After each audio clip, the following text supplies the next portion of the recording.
Good morning everyone and welcome to the class.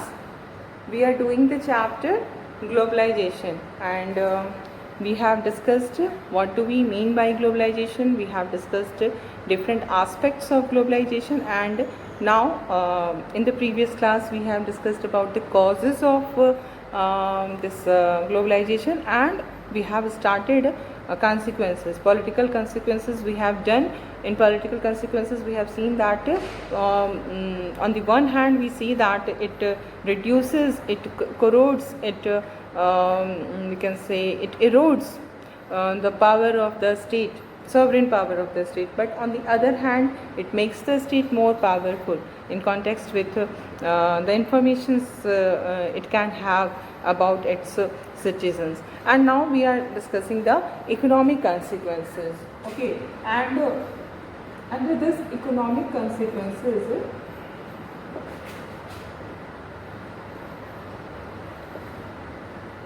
we have seen that there are some narrow views regarding the consequences. Many times what happens that people pay attention only to towards the international financial institutions like IMF, WTO and all.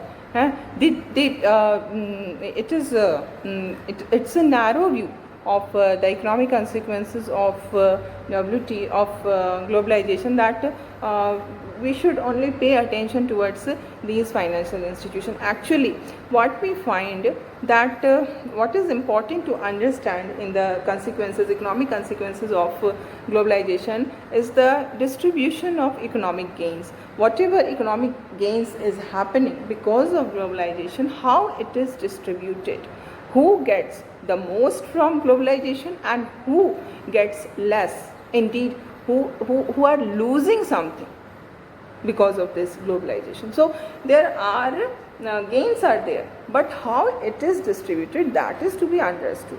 So first of all, what we find that this economic globalization, as we have seen, its flow of goods and services, flow of ideas, flow of capital, flow of people, and everything is flowing, and when this flow is unobstructed, then it is globalization. And in this regard, we have also seen that there was pressure from this WTO and IMF. They put pressure on the developing countries to open up their market, to adopt, to start a new economic policy which should be based on the concept of liberalization. They forced us to liberalize our economy, है ना. जो rules थे, बहुत ही strict rules थे, उन rules को कम करना, reduce करना, ताकि फ्लो जो है वो आराम से हो सके. किसका? गुड्स का, सर्विसेज का, कैपिटल का, है ना. तो ये जो फ्लो है ये बहुत ही फ्री फ्लो हो रहा है. There is no obstruction, because जो डेवलपिंग कंट्रीज़ हैं उन्होंने ही अपने मार्केट को क्लोज़ कर रखा था ना, क्योंकि हम अपने जो डोमेस्टिक इंडस्ट्रीज़ थे, इंडिजिनस इंडस्ट्रीज़ थे, उनको हम प्रोटेक्शन देना चाहते थे, and for that purpose these obstructions were created. तो हम पे प्रेशर डाल के हमारे इकोनॉमी को ओपन करा दिया गया. और this is also true at the same time कि यूरोपियन कंट्रीज़ जो हैं, जो डेवलप्ड कंट्रीज़ हैं, उनके मार्केट नहीं ओपन है हमारे लिए, उस तरह से नहीं ओपन है जिस तरह से हमने ओपन कर दिया, क्योंकि हम पे pressure. We are developing countries. So this is the consequence. अगर वर्ल्ड के हिसाब से हम देखें तो कंसिक्वेंस जो है वो ये है कि डेवलपिंग कंट्रीज़ के लिए चीज़ें उनके हिसाब से नहीं हो रही है, बल्कि जो चीज़ें, जो कुछ भी, whatever is happening under this process of globalization, everything is according to the interest of the developed countries. So जो flow of goods and services है, ये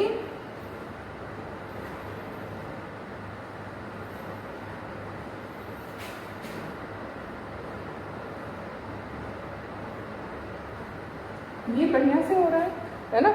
डेवलप्ड कंट्री से डेवलपिंग कंट्री में आ रहे हैं ज़्यादातर सामान, वहीं से आते हैं, हमारे सामान उधर कम जाते हैं. ये फ्लो कहाँ से हो रहा है?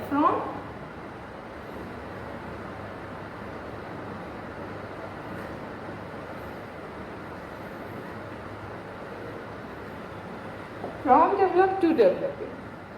Then फ्लो ऑफ कैपिटल, ये कहाँ से हो रहा है?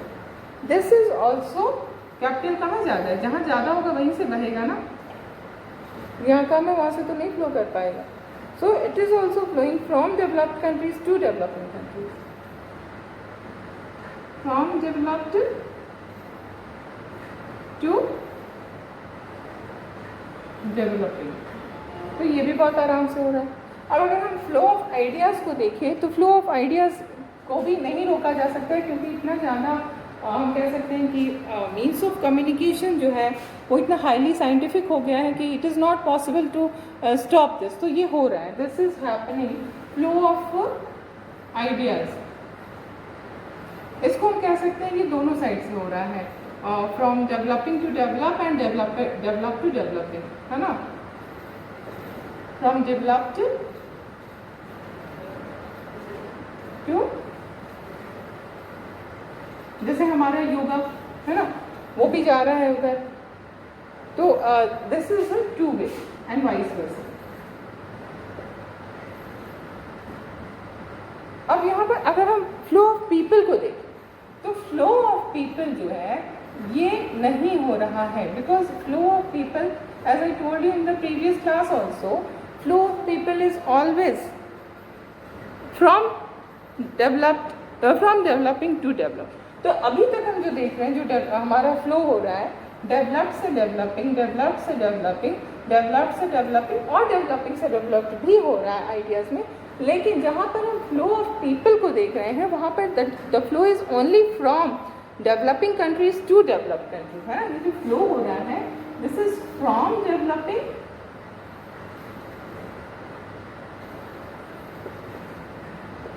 To developed.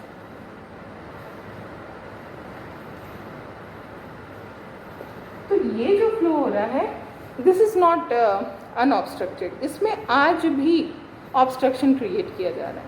And how this obstruction is created?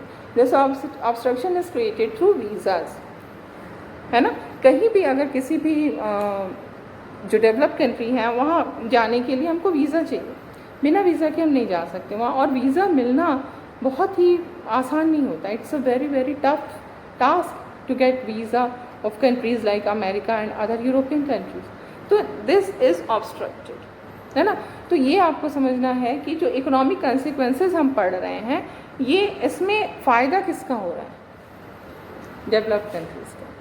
नुकसान तो नहीं कहेंगे बट कम फ़ायदा जिसका हो रहा है, और कई मामलों में कुछ मामलों में नुकसान भी हो जा रहा है, लॉस भी हो जा रहा है. It is of developing countries.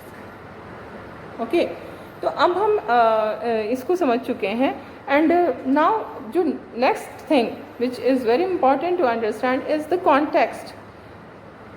एक ही same type of policy was adopted in different countries under globalization, under the process of globalization. Same type of economic policy was adopted by different countries, but जो उसके consequences आए, the consequences were different. Why?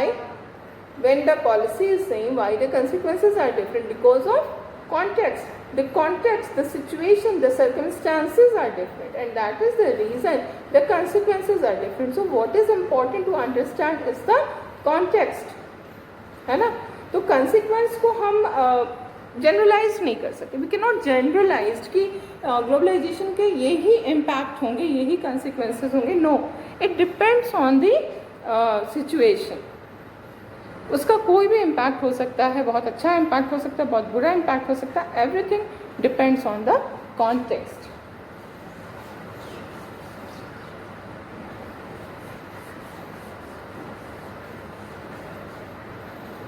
So now we try to understand the context जो होता है that is important. Context का मतलब हुआ circumstance,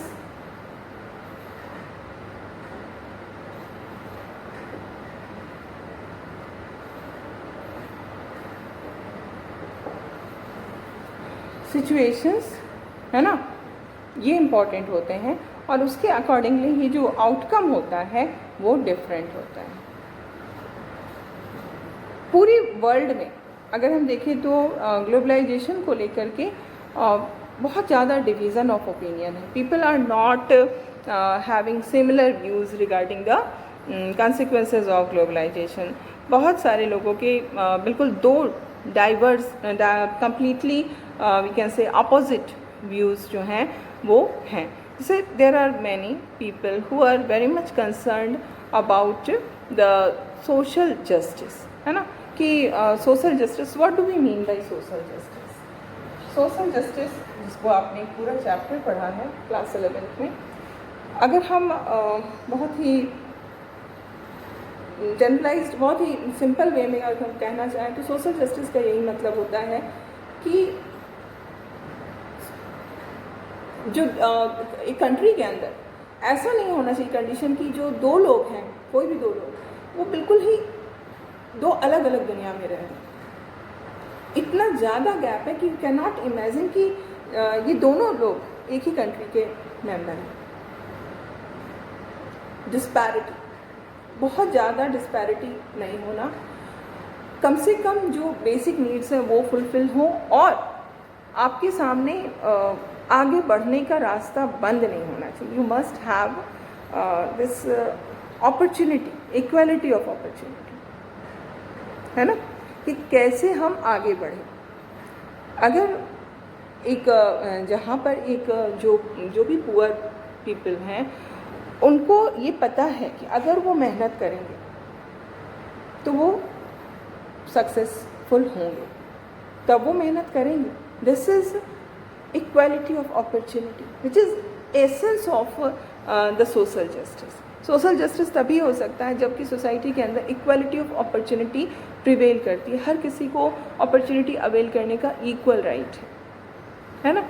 तो ये आपके लिए ये बहुत इम्पॉर्टेंट है सोशल जस्टिस का. तो इस तरह के जो लोग हैं जो कि समाज के जो कैन से जो डिप्राइव्ड सेक्शन है उसके लिए जो सोचने वाले लोग हैं, उनका ये कहना है कि this globalisation has caused withdrawal of the state कमज़ोर हो गया है ना. हमने देखा the state is bound to take decisions according to the interest of the multinational companies. तो जब स्टेट जो है वो अपने डिसीजंस अपने हिसाब से नहीं ले पा रहा है, स्टेट ये नहीं सोच पा रहा है कि उसकी जनता की क्या डिमांड है, जनता की क्या नीड है, उसके अकॉर्डिंगली वो डिसीजन नहीं ले पा रहा है, बल्कि उसको डिसीजन लेना पड़ रहा है MNCs के इंटरेस्ट के अकॉर्डिंगली. तो obviously the state is not going to protect the interest of the deprived section of the society. So under this process of globalization, the deprived section are going to be badly affected, है ना. ये उनका view है. इनको ये लगता है कि उनका ये कहना सही है, इसमें कोई गलत नहीं है, ये बिल्कुल सही बात है. उनका ये कहना है कि ये जो हमें लगता है कि ग्लोबलाइजेशन से बहुत बेनिफिट हो रहा है, इकोनॉमिक ग्रोथ हो रहा है, तो जो भी इकोनॉमिक ग्रोथ हो रहा है उसका जो फ़ायदा मिल रहा है, the benefit is only for a small section of the population, है ना. सिर्फ थोड़े से लोग के लिए वो बहुत बेनिफिशियल है, बट जो पुअर पीपल हैं, जो कॉमन पीपल हैं, उनके लिए ये बेनिफिशियल नहीं है. क्योंकि जो हमारा अनप्रिविलेज सेक्शन था, जो कि गवर्नमेंट पे डिपेंड होता था जॉब्स के लिए, वेलफेयर के लिए, आज की डेट में जबकि गवर्नमेंट के काम वेलफेयर सेक्शन में, वेलफेयर के प्रोग्राम्स जो हैं उस पर कर्टेलमेंट लग रहा है बिकॉज ऑफ MNCs. तो जो लोग गवर्नमेंट पे डिपेंडेंट थे इन सब चीज़ों के लिए, उनका क्या होगा, है ना. ये प्रॉब्लम है, इसको हम गलत नहीं कह सकते हैं. तो उनका यही कहना है कि इस ग्लोबलाइजेशन के प्रोसेस से फ़ायदा सिर्फ एक ही कुछ ग्रुप को हुआ है, छोटे से ग्रुप को हुआ है. जो अनप्रिविलेज सेक्शन था, जो गवर्नमेंट पे डिपेंडेंट था, उसकी हालत ख़राब हो गई है ना.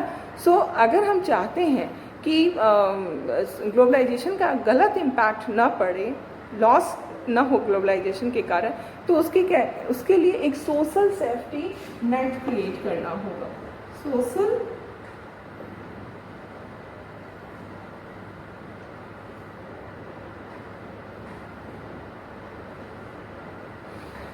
Social safety net what does it mean? Social safety net का यही मतलब होता है कि जो हमारे इकोनॉमिकली वीकर सेक्शन है उसके लिए आप कुछ सेफ्टी प्रोवाइड करिए, एटलीस्ट मिनिमम जो चीज़ें हैं वो आप उनको एंश्योर करिए, हैं, सेफ्टी नेट के अंदर उनको रखिए, ताकि उनकी लाइफ की जो इम्पोर्टेंट बेसिक नीड्स हैं वो पूरी होती रहे, वहाँ पर अड़चन नहीं आने पाए, है ना। तो ये जो है ये सेफ्टी नेट्स की बात तो की जाती है, but at the same time we find that so many movements are taking place in the world, all over the world, and these movements feel that safety nets are not sufficient, that only by providing them basic needs, by making them social safety, by bringing them under the social safety net is not enough. ये enough नहीं है, बल्कि उनका कहना है कि इस तरह का इकोनॉमिक ग्लोबलाइजेशन को ही रोक देना होगा, क्योंकि आप सिर्फ सोचिएगा कि हम जो पुअर हैं उनके बेसिक नीड्स को पूरा करके हम अपना काम पूरा कर लेंगे, अपनी रिस्पॉन्सिबिलिटी पूरी हो गई, तो that is not the case. They are of the opinion that there should not be forced economic globalisation, because इसके जो रिजल्ट्स हैं वो हमारे जो वीकर सेक्शन है, अभी जैसे देखो दो तरह से प्रॉब्लम आती है. एक तो कंट्रीज़ में हमने देखा, एक डेवलपिंग कंट्रीज़ और डेवलप्ड कंट्रीज़ हैं, तो जो इसका खामियाजा है वो डेवलपिंग कंट्रीज़ उठा रही हैं, और इस डेवलपिंग कंट्री के अंदर भी जो थोड़े से रिच पीपल हैं they are getting benefit, but the larger poor people, जो बड़ा पोर्सन है वो नुकसान में है ना. तो ये इसको हम डबल इसमें लेकर चलेंगे. अगर पूरे वर्ल्ड के हिसाब से देखें तो कुछ कंट्रीज हैं जो रिच हैं, पुअर है ना. तो जो पुअर है उनके लिए ये बेनिफिशियल नहीं है, उनमें भी बहुत कम बेनिफिट है, लॉस ही होता है उनका. अगर इसमें किसी को बेनिफिट मिलता भी है इस कंट्री के अंदर, तो इन कंट्रीज़ के अंदर भी जो रिच है उनको तो फ़ायदा मिल जाता है जो कि थोड़े से हैं, बाकी जो पुअर हैं उनको कोई फ़ायदा नहीं मिलता है ना. तो इनका ये कहना है कि इसको पूरी तरह से रोक देना चाहिए. इकोनॉमिक ग्लोबलाइजेशन को रीकोलोनाइजेशन ऑफ द वर्ल्ड कहा गया है, बिकॉज ऑफ दिस. ये जो हमने स्ट्रक्चर बनाया, दिस इज रीकोलोनाइजेशन.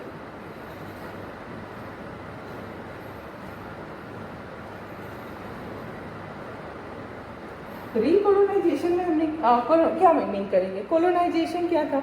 जब यूरोप के पावरफुल कंट्रीज़ ने एशिया और अफ्रीका की कंट्रीज़ को अपना कॉलोनी बना लिया, एंड इस तरह से कॉलोनी बनाया कि यहाँ के जो हमारी जो रिसोर्सेज थी उन सारे रिसोर्सेज को वो यूरोपियन जो कंट्रीज़ थे they used are resources for their benefit, है ना. रिसोर्स हमारा, कंट्री हमारी, और वो यूज़ किस लिए होता था? रिसोर्स उनके लिए होता था, है ना. तो this is colonisation. And now these people who are against this process of globalization, they are of the opinion that this globalization has actually recolonized the world. फिर से हम कॉलोनी बन गए. ये जो रिच कंट्री है, जो फ्यू रिच कंट्रीज हैं, इन्होंने फिर से इस पुअर कंट्री को अपना कॉलोनी बना लिया. कैसे? MNCs है ना, मल्टीनेशनल कंपनीज़ हैं जो कि रिच कंट्री को बिलोंग करती हैं ओरिजिनली. अब वो इन सारे डेवलपिंग कंट्रीज़ में उन्होंने अपना आउटलेट खोला रखा है, अपना काम करते हैं, वहाँ से सस्ते में लेबर हायर करते हैं, वहाँ के रिसोर्सेज को यूज़ करते हैं, और फिर उनकी असेंबलिंग और पैकेजिंग होती है जा कर के यूरोपियन कंट्रीज़ में, और फिर यहाँ आकर के वो बहुत ही हाई प्राइस में बिकता है. दिस इज़ कोलोनाइजेशन, है ना. तो फिर से हम उसी कोलोनाइजेशन में जा रहे हैं because of this globalisation. So these people are not going to be satisfied with social safety nets. उनका कहना है कि इसको पूरी तरह से ख़त्म किया जाए. क्यों किया जाए? क्योंकि ये रिकोलोनाइजेशन है. इसके अंदर जो डेवलपिंग कंट्रीज़ हैं उनका एक्सप्लॉयटेशन होता है, और डेवलपिंग कंट्रीज़ में भी जो रिच हैं उनको तो बेनिफिट हो जाता है, बट जो पुअर पीपल हैं they are not going to be benefited by all this. So they are of the opinion that there should not be globalization. They are against the globalization. This is criticism, है ना. ये जो हम कर रहे हैं ये है criticism, या फिर कह सकते हैं हम negative aspect, negative consequences.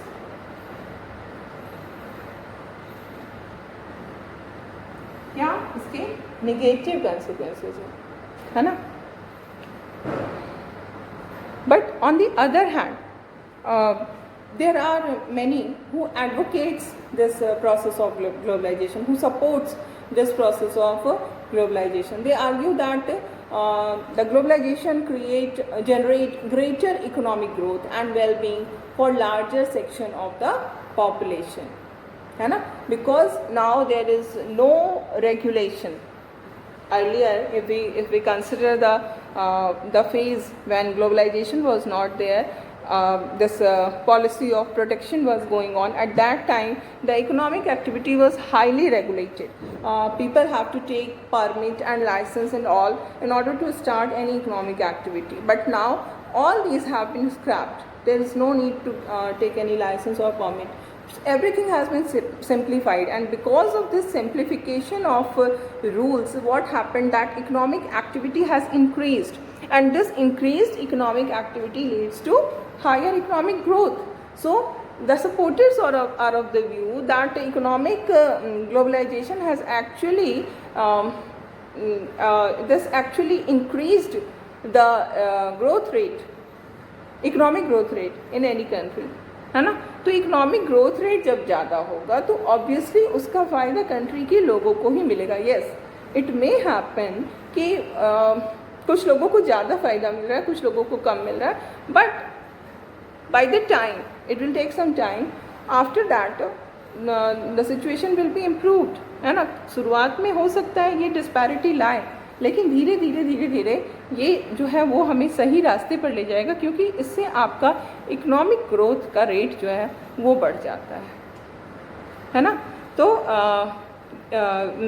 एक तो कंट्री के अंदर डीरेगुलेशन हो गया, दूसरी चीज़ क्या हुई कि कंट्रीज़ के बीच में जो ट्रेड हो रहा है, that trade has also been whatever barriers were there between trade of two countries, those barriers have also been removed. तो अब क्या हो गया कि अब ये आराम से काम कर सकते हैं, है ना. ट्रेड होगा ज़्यादा से ज़्यादा, जितना ज़्यादा ट्रेड होगा उतना कंट्री को फ़ायदा होगा, है ना. और इस तरह से ग्लोबलाइजेशन से जो है इनका यही कहना है कि इकोनॉमिक ग्लोबलाइजेशन जो है वो इसको हमको रेजिस्ट हम नहीं कर सकते, हमें आगे बढ़ना ही होगा और अब हम पीछे नहीं जा सकते, है ना. And it is also argued that if you want to oppose, you want to criticize globalization, then also you need globalization, because you want to be in contact with such people who are of the same opinion as yours. तो क्या करना होगा, जब तक हम इन new means of communication को use नहीं करेंगे तब तक हम एक प्लेटफॉर्म भी नहीं बना सकते हैं जहाँ से कि हम ग्लोबलाइजेशन के अगेंस्ट लड़ सकें. तो ग्लोबलाइजेशन के अगेंस्ट लड़ने के लिए आपको ग्लोबलाइजेशन के ही टूल्स को यूज़ करना होगा, है ना. सो हम ये नहीं कह सकते हैं कि the whole world is turning into a small village. We all are becoming one. We all are becoming dependent on each other in any event which is happening at one place of the one part of the world that is going to affect the other happenings in the other parts of the world. So we all are one, and with this we cannot say that globalization should be resisted. It is the demand of the time, and we should accept the challenges instead of saying that this is not a good thing and all. We need to accept the challenge and do what is required. Okay, so this is all about economic consequences, and now we move to cultural consequences.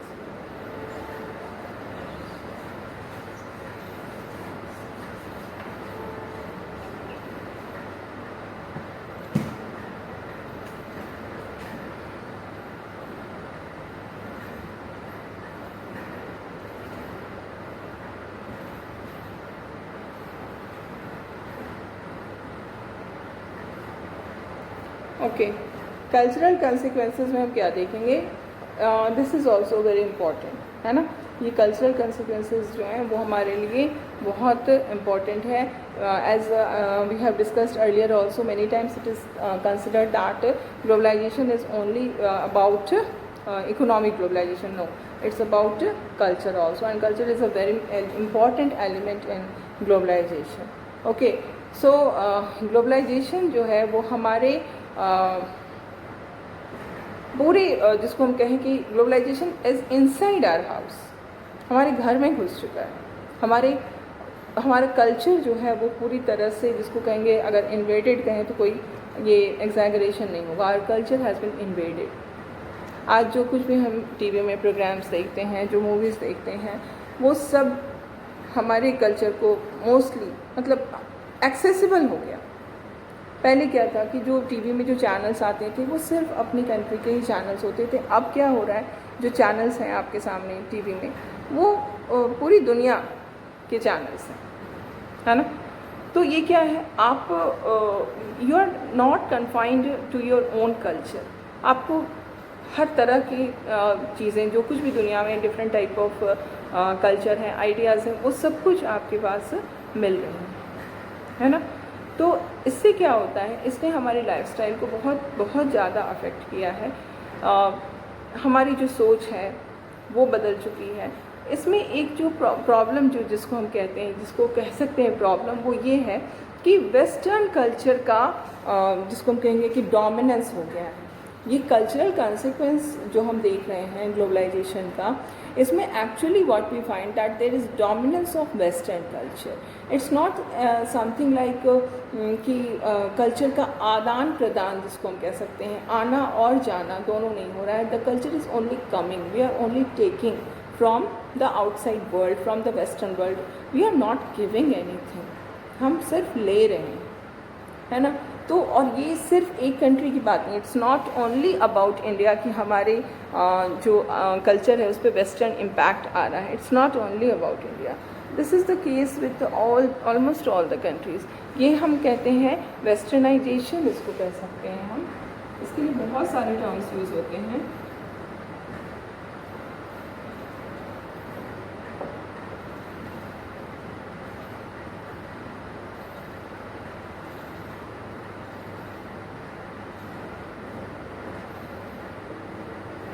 मैकडोनाल्डाइजेशन, McDonald जो कि आज हमारे लिए, हमारे culture का वो बिल्कुल भी हिस्सा नहीं है, बट हमारे लाइफ का एक बहुत इम्पॉर्टेंट हिस्सा बन जाता है ना. तो this is the impact of western culture on our life, and this leads to cultural homogenization. Okay, what do we mean by cultural homogenization?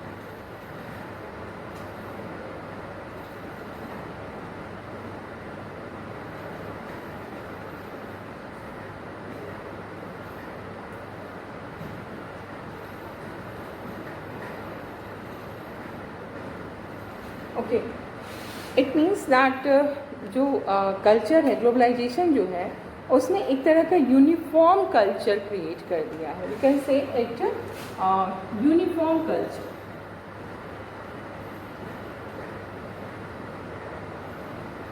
Homogeneous जो आपका मिक्सचर होता है, उसमें क्या होता है, यूनिफॉर्मिटी होती है ना. जो डिफरेंट चीज़ों का मिक्स होता है, वो उसमें पूरी की पूरी यूनिफॉर्मिटी होती है. तो इन द सिमिलर वे जो हमारा कल्चर है वो यूनिफॉर्म हो गया है, पूरी दुनिया का कल्चर. चाहे आप दुनिया के किसी भी कोने में जाए आपको मैकडोनाल्ड मिलेगा, आप चाहे दुनिया के किसी भी कोने में जाए आपको KFC मिलेगा. व्हाट इज़ दिस कि जो लोकल एलिमेंट है हमारे कल्चर का, दैट इज़ मिसिंग. हम कहीं पर भी जाते हैं एज ए टूरिस्ट, तो हम क्या चाहते हैं, हम ये नहीं चाहेंगे वहाँ जाके, हम अगर हम सिक्किम जा रहे हैं तो हमारा ये नहीं इच्छा होगी कि हम वहाँ जाके मैकडोनाल्ड में बैठ के खाएं. हम ये चाहेंगे कि अगर हम सिक्किम गए हैं तो जो सिक्किम का जो लोकल कल्चर का जो एलिमेंट है वो हमें देखने को मिले. फूड की बात सिर्फ अगर हम कर रहे हैं तो खाना जो है वो जो वहाँ की कल्चर में बहुत प्रोमिनेंट चीज़ें वो हम खाएं, ताकि हम वहाँ उस जगह को जान सकें, है ना. अब जी वहाँ जाकर भी हम देख रहे हैं लोग जीन्स ही पहन रहे हैं, यहाँ भी जीन्स पहन रहे हैं. So this is homogenization. वहाँ अगर हम जाएं और हमें वहाँ के ट्रेडिशनल ड्रेस में लोग दिखते हैं तो दैट इज़ द कल्चर, है ना। तो ये कल्चर का एलिमेंट जो है वो मिसिंग हो रहा है। Everywhere we find uniform culture. Okay, इसी को अभी हम लोग इस पर बहुत सारे इम्पॉर्टेंट चीज़ें हैं। We will discuss all these in the next class.